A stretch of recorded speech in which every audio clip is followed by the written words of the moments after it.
This is another master class of market dynamics series. इस series के अंदर मैं आपके साथ ट्रेडिंग के स्कैटर नॉलेज को गैदर करके एक rules based mechanical trading strategy बनाने में आपकी मदद करता हूँ। सो प्रीवियस वीडियो के अंदर मैंने आप लोगों के साथ शेयर किया था फेयर वैल्यू गैप्स के बारे में, और अगर आपने वो वीडियो नहीं देखी तो आप वो देखें और उसके बाद ही आपको इस वीडियो की सही से समझ आएगी। ठीक है, आज मैं डिस्कस करूँगा आपके साथ ब्रेकअवे गैप्स के बारे में। Inefficiency gaps low volume trade area होते हैं जो प्राइस सेक्शन के अंदर एक बहुत इंपॉर्टेंट जोन्स होते हैं जो हमें मार्केट के प्राइस एक्शन की फुल स्टोरी को बताते हैं। ठीक है, अब फेयर वैल्यू गैप क्या होता है इसके बारे में मैंने डिटेल वीडियो आपके साथ ऑलरेडी बना दी है, और अब आज की वीडियो के अंदर मैं आपके साथ ब्रेकअवे गैप के बारे में डिस्कस करूंगा। सो ब्रेकअवे गैप जो है ये भी हमारे पास सिंपली 3 कैंडल पैटर्न होता है एक, जिसके अंदर डिफरेंस हमें जो है वो थर्ड कैंडल से पता लगता है कि फेयर वैल्यू गैप कौन सा है, ब्रेकअवे गैप कौन सा और ओवरलैपिंग कौन सा है। ठीक है ना, तो थर्ड कैंडल जो है ये हमारे लिए इंपॉर्टेंट होती है। जो हमारे पास बेसिक फेयर वैल्यू गैप्स हैं ये तीनों एक साथ ही फॉर्म होते हैं। मींस हमें सबसे पहले एक फर्स्ट कैंडल चाहिए होती है जिसकी upside week side upside down side या कोई भी ग्रीन रेड कोई भी कैंडल हो, it doesn't matter. Second candle जो है हमारे पास ये एक एक्सपेंशन फेज कैंडल होनी चाहिए जिसकी बॉडी बड़ी होनी चाहिए। ठीक है ना, और वो प्रीवियस कैंडल की क्लोज से ज़्यादा दूर हो। उसके बाद जो थर्ड कैंडल है हमारे पास उसकी क्लोजिंग चाहिए होती है जो कि हमारे पास एक गैप फॉर्म करती है। ठीक है, इस तरह से सिंपल 3 कैंडल पैटर्न ये बेसिक है फेयर वैल्यू गैप का। ऑलराइट जी, उम्मीद है ये फेयर वैल्यू गैप की बेसिक जो है आपको समझ आ गई। अब बढ़ते हैं हम अगली अपनी बात की तरफ जो कि है कि how to spot fair value gap और ब्रेकअवे गैप। ठीक है, तो सबसे पहले ब्रेकअवे गैप के लिए हमारे पास एक बेरिश कैंडल होना ज़रूरी है। बेरिश हो या बुलिश हो, जो भी आप सिनेरियो देख रहे हैं, इट डजंट रियली मैटर। ठीक है ना, तो अब लेट्स से हमारे पास फर्स्ट कैंडल आ गया, उसके पास सेकंड कैंडल हमारे पास होनी चाहिए एक्सपेंशन बेस कैंडल जो कि एक बिग बॉडी कैंडल हो। विक्स उसकी बड़ी हो सकती है, बस बॉडी का बड़ा होना उसके लिए ज़रूरी है। ठीक है, जब हमारे पास सेकंड कैंडल आ गया उसके बाद थर्ड कैंडल जो है हमारे पास उसकी क्लोजिंग भी इंपॉर्टेंट होती है। ठीक है, अब फेयर वैल्यू गैप के अंदर तो ये होता था ना कि प्राइस सिंपली सेकंड कैंडल की ये वाली जो इसका हाई है इससे नीचे क्लोजिंग दे। अगर इसके नीचे क्लोजिंग दी है तो जो हमारे पास गैप फॉर्म होगा वो फेयर वैल्यू गैप होगा जो कि as a magnet and as a rocket work करता है। ठीक है, but in the breakaway gap इसके अंदर थोड़ा सा डिफरेंस है हमारे पास। अब वो डिफरेंस क्या है कि जो थर्ड कैंडल की क्लोजिंग है वो हमारे पास सेकंड कैंडल के हाई से ऊपर होनी चाहिए। ठीक है, थर्ड कैंडल की जो क्लोजिंग है वो सेकंड कैंडल के हाई से ऊपर है, that mean this is a breakaway gap. और ब्रेकअवे गैप के अंदर प्राइस इसके अंदर जो प्रोबेबिलिटीज होती हैं वो कम होती हैं कि प्राइस इसके अंदर आके ट्रेड बैक करे एंड देन कंटिन्यूएशन इसकी करे। ठीक है ना, अब प्राइस फेयर समटाइम्स इस तरह भी करती है ना प्राइस के जो ब्रेकअवे गैप है इसके अंदर आके टैप इन कर देती है, तो उस सूरत के अंदर हम लोगों को किस तरह से ट्रेड करना और किस तरह से उसको आइडिया उससे अपना जनरेट करना है वो भी मैं आपके साथ इस वीडियो के अंदर डिस्कस करूँगा। सबसे पहले शेयर करते हैं सबसे पहले कि ब्रेकअवे गैप जो है इसको फॉर्म किस तरह करते हैं। ठीक है, अब करंटली जो हमारे पास चार्ट है, ठीक है, इसके अंदर से अभी जो मैंने आपके साथ पैटर्न शेयर किया है फेयर वैल्यू गैप्स का और ब्रेकअवे गैप्स का, सेकंड कैंडल के लो से नीचे थर्ड कैंडल अगर क्लोज हो तो वो ब्रेकअवे गैप है। तो यहाँ पे करंट चार्ट जो है इसके ऊपर आपको कहाँ कहाँ फेयर वैल्यू गैप शो हो रहे हैं खुद से ज़रा ट्राई करें। फर्स्ट ऑफ ऑल अगर इधर से देखा जाए तो ये भी एक ब्रेकअवे गैप है। कैसे कि हमारे पास जो कैंडल क्लोज हो रही है ये वाली थर्ड कैंडल जो है, let's say this is the first candle, ये सेकंड कैंडल और ये थर्ड कैंडल जो हमारे पास सेकंड कैंडल के हाई से ऊपर क्लोज हो रही है। ठीक है, सिंपली आप यहाँ पे देख सकते हैं this is a breakaway gap. ये वाला जो गैप हमारे पास फिर फॉर्म हुआ। इसी तरह अगर हम यहाँ पे ये बेरिश देखें, फर्स्ट कैंडल ये, सेकंड कैंडल है एक big body expansion candle, third candle हमारे पास ये है जो कि सेकंड कैंडल के लो से नीचे क्लोज हुई है। सो this gap is also breakaway gap. ठीक है, और इसी तरह अगर हम थोड़ा सा और पीछे जाएं, ये बेरिश बुलिश कैंडल एक, इसके बाद सेकंड कैंडल हमारे पास एक एक्सपेंशन फेज कैंडल है, उसके बाद थर्ड कैंडल हमारे पास सेकंड कैंडल के लो से नीचे क्लोज हुई। सो this gap is also a breakaway gap. ठीक है, तो ब्रेकअवे गैप को हम लोगों ने किस तरह से फाइंड करना है, किस तरह से मार्कआउट करना है, उम्मीद है अभी तक आपको इस चीज़ की समझ आ गई होगी। बढ़ते हैं हम वापस से अपनी प्रेजेंटेशन की तरफ। तो ब्रेकअवे गैप के अंदर प्राइस यूजुअली आमतौर पे ट्रेड अंदर इसके नहीं होती। ठीक है, अब समटाइम्स प्राइस इस तरह से करते हैं कि इसके अंदर आके भी ट्रेड हो जाती है, ठीक है ना। करंटली आप ये एक एग्जांपल देख सकते हैं ब्रेकअवे गैप की कि प्राइस ने एक डाउन साइड के ऊपर मूवमेंट लिया हुआ है। अब इसके अंदर आप देख सकते हैं कि ये let's say first candle, second candle expansion phase candle with big body, third candle हमारे पास सेकंड कैंडल के लो से नीचे क्लोज हुई है, यहाँ पे आप देख सकते हैं। तो ये वाला जो गैप है हमारे पास ये ब्रेकअवे गैप है। इसी तरह अब इस वाले इन 3 कैंडल्स के अंदर हमारे पास जो सेकंड कैंडल थी, अब इसको हम फर्स्ट कैंडल कंसीडर करें और सेकंड कैंडल हमारे पास एक्सपेंशन फेज कैंडल हो, ठीक है, और थर्ड कैंडल हमारे पास ये क्लोज हुई है जो कि ऑलमोस्ट इसके करीब और इसके नीचे क्लोज हुई है, ठीक है। तो this gap is still a breakaway gap, clear है। तो अब उसके बाद प्राइस की form again, this is the first candle, ये एक्सपेंशन फेज कैंडल है, और उसके बाद ये थर्ड कैंडल जो हमारे पास सेकंड कैंडल के लो से नीचे क्लोज हुई। तो ये वाला जो गैप है ये भी हमारे पास ब्रेकअवे गैप है। अब इसके बाद अगेन लास्ट पे ये वाली फर्स्ट कैंडल लेट से, उसके बाद सेकंड कैंडल हमारे पास एक्सपेंशन फेज कैंडल, अब थर्ड कैंडल जो है हमारे पास ये क्लोज हुई है सेकंड कैंडल के लो से ऊपर। सो this gap is now a fair value gap. Fair value gap क्या होता है, किस तरह से मार्कआउट करते हैं, अगेन इसके ऊपर मैंने प्रीवियस वीडियो बनाई है, अगर आपने वो नहीं देखी तो आप ज़रूर उसको देखिएगा, तभी आपको फेयर वैल्यू गैप और ब्रेकअवे गैप के अंदर डिफरेंस जो है वो भी पता लग जाएगा। So this is a fair value gap, ठीक है ना। सो अब मैं आपके साथ यहाँ पे शेयर करता हूँ इसका बेसिक फंडामेंटल के ब्रेकअवे गैप में प्राइस किस तरह से ट्रेड करती है और किस तरह से नहीं, ठीक है ना। ब्रेकअवे गैप एक ऐसा गैप होता है जिसके अंदर प्राइस को दोबारा ट्रेड बैक नहीं करना होता, ठीक है ना। लेट्स से प्राइस अब अप ट्रेंड के अंदर यहाँ पे जा रही है और प्राइस एक ये ब्रेकअवे गैप हमारे पास फॉर्म कर दी है। तो अब अगर प्राइस ने ऊपर जाना है तो इस ब्रेकअवे गैप के अंदर प्राइस को टैप इन नहीं करना। प्राइस ने अगर ऊपर जाना है तो सिंपली प्राइस यहीं से ही अपसाइड के ऊपर मूवमेंट लेगी और न्यू गैप फॉर्म करेगी, ठीक है ना। अगर प्राइस इस गैप के अंदर आके टैप इन कर देती है that mean price is not going further in up trend. अगर आपके ट्रेंड की डायरेक्शन अप है तो उस अप ट्रेंड के अंदर प्राइस नहीं जाने देगी, ठीक है ना। हाँ, एक चीज़ इंपॉर्टेंट यहाँ पे कि प्राइस ब्रेकअवे गैप के अंदर समटाइम्स स्टेप इन करने के बाद भी अपसाइड के ऊपर मूवमेंट ले लेती है। तो ये जो मूवमेंट होती है हमने इसको कैसे रिकॉग्नाइज करना है कि प्राइस इस ब्रेकअवे गैप के अंदर आने की प्रोबेबिलिटीज़ हैं और यहाँ से प्राइस अपसाइड के ऊपर जाएगी, ठीक है ना। एक तो चीज़ यहाँ पे आती है ओवरलैपिंग गैप, जो कि नेक्स्ट वीडियो के अंदर मैं आपके साथ शेयर करूँगा। इससे पहले ब्रेकअवे गैप के अंदर ही मैं आपके साथ बताना चाहता हूँ कि अगर लेट्स से प्राइस ने अभी एक सिंपल ये मूव लिया और ये वाली जो प्राइस करंटली इस जोन के अंदर प्राइस जब मौजूद है, ये जो ब्लू मैंने वाइट जोन आपके सामने मार्क किया है, प्राइस इसके अंदर जोन के अंदर प्राइस यहाँ पे करंटली ट्रेड हो रही है। और अगर यहाँ पे हमारे पास कोई ब्रेकअवे गैप, कोई लिक्विडिटी स्विंग है या कोई फेयर वैल्यू गैप आ रहा था तो ये जोन हमारे लिए एक रिस्पेक्ट देगा, प्राइस को डेफिनेटली रिस्पेक्ट देगा, और जो कि हमारे इस अप ट्रेंड के अंदर एक रिट्रेसमेंट का जिम्मेदार होगा, ठीक है ना।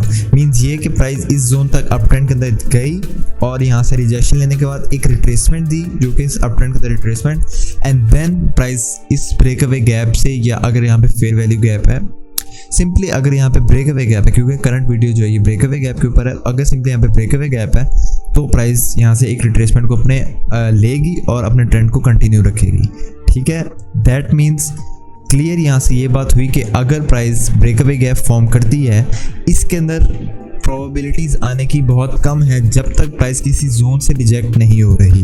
अगर सिंपली यहाँ पे प्राइस वैसे ही किसी यहाँ पे कोई हमारे पास इंपॉर्टेंट जोन या फेयर वैल्यू गैप नहीं आ रहा था या लिक्विडिटी जोन नहीं आ रहा था तो प्राइस की इस फेयर वैल्यू गैप के अंदर आने, ब्रेकअवे गैप के अंदर आने के चांसेस कम है और यहाँ से अपसाइड के ऊपर मूवमेंट लेने के चांसेस ज़्यादा हैं। अब करंटली अब आप यहाँ पे देख सकते हैं कि प्राइस ने एक अप ट्रेंड के अंदर एक ही रिट्रेसमेंट ली, ठीक है ना। अब ये रिट्रेसमेंट लेने के बाद प्राइस ने हमारे पास यहाँ पे एक गैप फॉर्म किया जो कि था एक breakaway gap which is around hair, ठीक है ना। अब यहाँ पे आप देख सकते हैं कि ये एक प्राइस ने गैप फॉर्म किया और इससे पहले भी प्राइस ने एक ये भी माइनर सा गैप प्राइस ने फॉर्म किया, ठीक है, ये आप देख सकते हैं। This gap is also a breakaway gap. अब इस गैप का मतलब ये है कि देखें हम यहाँ पे आप करंटली प्राइस ने यहाँ पे भी इस कैंडल के बिल्कुल ऑपोजिट यहाँ पे लेफ्ट साइड के ऊपर कोई रेजिस्टेंस जोन भी नहीं है, कोई गैप भी नहीं है, ना कोई स्विंग हाई है। दैट सिंपली मीन्स कि प्राइस अगर यहाँ से ऊपर जाना चाहती है तो प्राइस को यहीं से ही ऊपर जाना है, प्राइस को इस वाले गैप के अंदर आकर टैप इन नहीं करना। क्यों नहीं करना? क्योंकि यहाँ पे प्राइस के पास कोई रेजिस्टेंस जोन नहीं था। अगर प्राइस के पास यहाँ पे कोई रेजिस्टेंस जोन होता, उसकी भी मैं एग्जांपल आपके साथ शेयर करता हूँ। अगर प्राइस के पास यहाँ पे कोई रेजिस्टेंस जोन होता देन प्राइस इस गैप के अंदर आकर ट्रेड बैक कर सकती थी, ठीक है ना।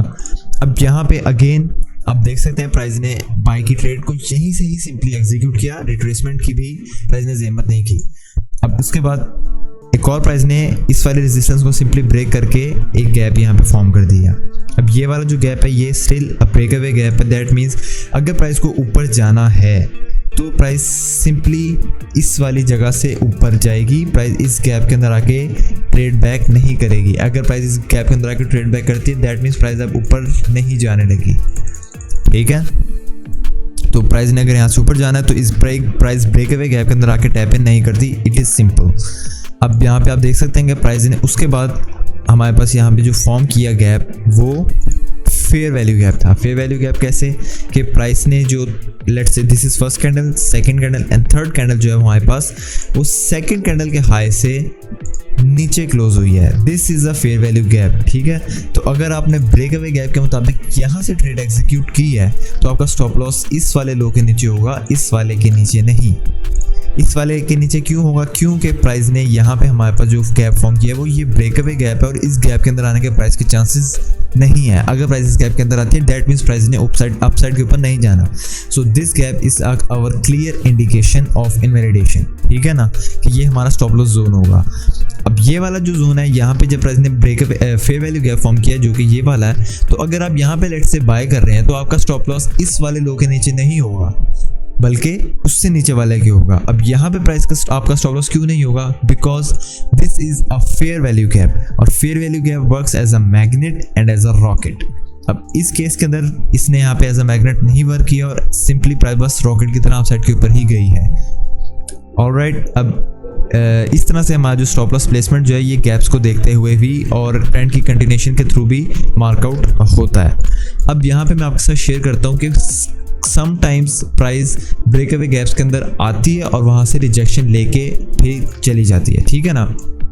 अब आप यहाँ पे देख सकते हैं क्लियरली प्राइस एक डाउन ट्रेंड के अंदर यहाँ पे नीचे आ रही है, ठीक है। अब प्राइस ने यहाँ पे डाउन ट्रेंड के अंदर एक फर्स्ट लेग डाउन साइड के ऊपर ली, सेकेंड लेग, उसके बाद थर्ड लेग भी ली है।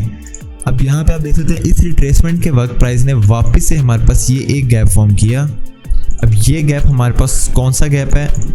यू हैव 3 सेकेंड्स अगर आप बताना चाहें। Yes, this is a breakaway gap. ये ब्रेक अवे गैप है और इसका मतलब ये है कि अगर तो प्राइस को यहाँ से नीचे जाना है, ठीक है, अगर प्राइस को यहाँ से नीचे जाना है तो प्राइस को इस गैप को रिस्पेक्ट करनी होगी। इस गैप के अंदर टैप इन या स्टिंग इन भी नहीं करना होगा, सिंपली उस प्राइस को यहाँ से नीचे जाना होगा, ठीक है ना।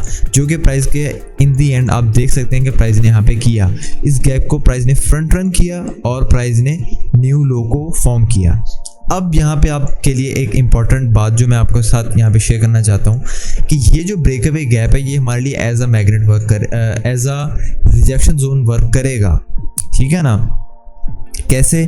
अब आप यहाँ पे देख सकते हैं कि प्राइस ने ये वाली जो हमारे पास वीकली लिक्विडिटी थी, फिर रेजिस्टेंस जब प्राइस ने ब्रेक अवे गैप फॉर्म किया इसके बाद प्राइस ने ये लिक्विडिटी पकड़ी। अब ये लिक्विडिटी जब प्राइस ने पकड़ी है that means this is a support zone. तो अब प्राइस ने ये जो एक डाउन साइड के ऊपर लेग फॉर्म किया है, अब इसके अंदर प्राइस अब यहाँ पर रिट्रेसमेंट लेगी, ठीक है ना। जब प्राइस ने इस लेवल को टैप इन कर दिया इसका मतलब ये है कि अब प्राइस के चांसेस हैं कि प्राइस अगर इस गैप के अंदर आई जो कि हमारे पास ये ब्रेक अवे गैप है तो यहाँ से हमें रिजेक्शन देखने को मिल सकती है, जो कि इन दी एंड प्राइस ने एक रिजेक्शन यहाँ से फॉर्म की और प्राइस ने एक डाउन साइड के ऊपर मूवमेंट भी ली है ऑलमोस्ट $15 की या $16 की गोल्ड के अंदर, ठीक है। अब यहाँ पे एक और चीज़ आप मज़े की देख सकते हैं कि जब प्राइस ने वीकली लिक्विडिटी पकड़ी है तो यहाँ से प्राइस ने एक राइज भी लिया है, ठीक है। अब ये प्राइस ने राइज लिया है और राइज लेते वक्त प्राइस ने यहाँ पे अब एक गैप जो कि ब्रेक अवे गैप यहाँ पे फॉर्म किया है। अब आप ये देख सकते हैं कि ये वाले ब्रेक अवे गैप के अगर प्राइस ने यहाँ से अपसाइड के ऊपर जाना है तो इस वाले गैप के अंदर प्राइस को नहीं टैप इन करना, ठीक है ना। ब्रेक अवे गैप का तो जनरल रूल ये है कि प्राइस ने इसके अंदर टैप नहीं करना, बट अब प्रीवियसली अगर आप यहाँ पे देखें कि प्राइस ऑलरेडी एक ब्रेक अवे गैप से रिजेक्शन ले रही है, दैट मीन्स कि अगर प्राइस को ऊपर जाना है तो प्राइस में भी इस ब्रेक अवे गैप के अंदर आके टैप इन कर सकती है, जिसके बाद हम हायर कंटिन्यूएशन को देख सकते हैं, ठीक है। So that is how breakaway gaps work. अब यहाँ पे एक बहुत इंपॉर्टेंट मैं आपके साथ एग्जांपल एक शेयर करना चाहता हूँ यहाँ पे ब्रेक अवे गैप की। यहाँ पे प्राइस ने वीकली टाइम फ्रेम के ऊपर, अब जहाँ पे रिलेटिविटी थ्योरी जो टाइम फ्रेम की है ये इंपॉर्टेंट है। Monthly, weekly, daily, these time frame are the higher time frame. 4 hour भी इसके अंदर ही आता है हायर टाइम फ्रेम के अंदर, और ये टाइम फ्रेम जो है ये इंपॉर्टेंट है आपके हायर टाइम फ्रेम एनालिसिस के लिए, ठीक है। तो higher the time frame the more stronger the resistance और the support zone will be, ठीक है ना। अब आप यहाँ पे देख सकते हैं कि ये एक वीकली ब्रेकअवे गैप प्राइस ने यहाँ पे फॉर्म किया था, ठीक है। अब प्राइस ने यहाँ पे क्या किया, वीकली ब्रेकअवे गैप को जब प्राइस ने इसके अंदर आकर टैप इन किया तो हमारे पास प्राइस ने यहाँ पे एक लवली राइज लिया और जो कि प्राइस ने इस वाले हाई को भी टेस्ट किया, ठीक है ना। यहाँ पे आपके लिए एक बहुत इंपॉर्टेंट टिप भी मैं ब्रेकअवे गैप से हट के भी शेयर करना चाहता हूँ कि प्राइस ने अगर तो लिक्विडिटी को टैप किया है या लिक्विडिटी को ग्रैब किया है, ठीक है, तो उसका मतलब ये है कि अब प्राइस यहाँ से ओपोजिंग लिक्विडिटी के ऊपर जाएगी जो कि हमारे पास ये है, ठीक है ना। सेम इसी तरह अगर प्राइस ने ब्रेकअवे गैप से रिजेक्शन ली है तो इसका मतलब ये कि प्राइस ओपोजिट लिक्विडिटी को भी ग्रैब करने जाएगी, ठीक है। It is simple, no complications और सिंपल प्राइस एक्शन हमारे पास। कि अब यहाँ पे आप देख सकते हैं कि प्राइस ने जब ये वाला जो हमारे पास फेयर वैल्यू गैप है इससे रिजेक्शन ली है तो प्राइस ओपोजिंग लिक्विडिटी को ग्रैब करेगी, ठीक है। अब यहाँ पे प्राइस ने ओपोजिंग लिक्विडिटी को पकड़ा। अब यहाँ से हमारे पास अगर रिवर्सल पैटर्न जो है, जो एंट्री पैटर्न है, जो कि मैं आपके साथ नेक्स्ट वीडियोस के अंदर भी शेयर करूंगा, अगर वो यहाँ पे नहीं फॉर्म किया तो उसका मतलब ये है कि प्राइस यहाँ से नीचे नहीं जाना चाहती, ठीक है ना। तो हम यहाँ से फिर इस वाले लो को, ओपोजिंग लिक्विडिटी को, कि प्राइस ने इस लिक्विडिटी को पकड़ा है तो अब प्राइस इस वाले लिक्विडिटी को पकड़ने जाएगी, ये हम अपने प्लान के अंदर नहीं शामिल करेंगे। क्यों? क्योंकि यहाँ पे हमारे पास एंट्री पैटर्न नहीं फॉर्म हुआ हमारा, जो हमारे लिए ज़रूरी था। So this is it for explanation and demonstration of breakaway gap. I hope that helps. और अगर आपको मज़ीद कोई कन्फ्यूजन है या कोई क्वेश्चंस वगैरह तो आप मुझसे डिस्कॉर्ड ग्रुप के अंदर या इस वीडियो की कमेंट्स के सेक्शन के अंदर मुझसे पूछ सकते हैं। And stay tuned for the upcoming videos. We will meet in the next one. Till then, goodbye.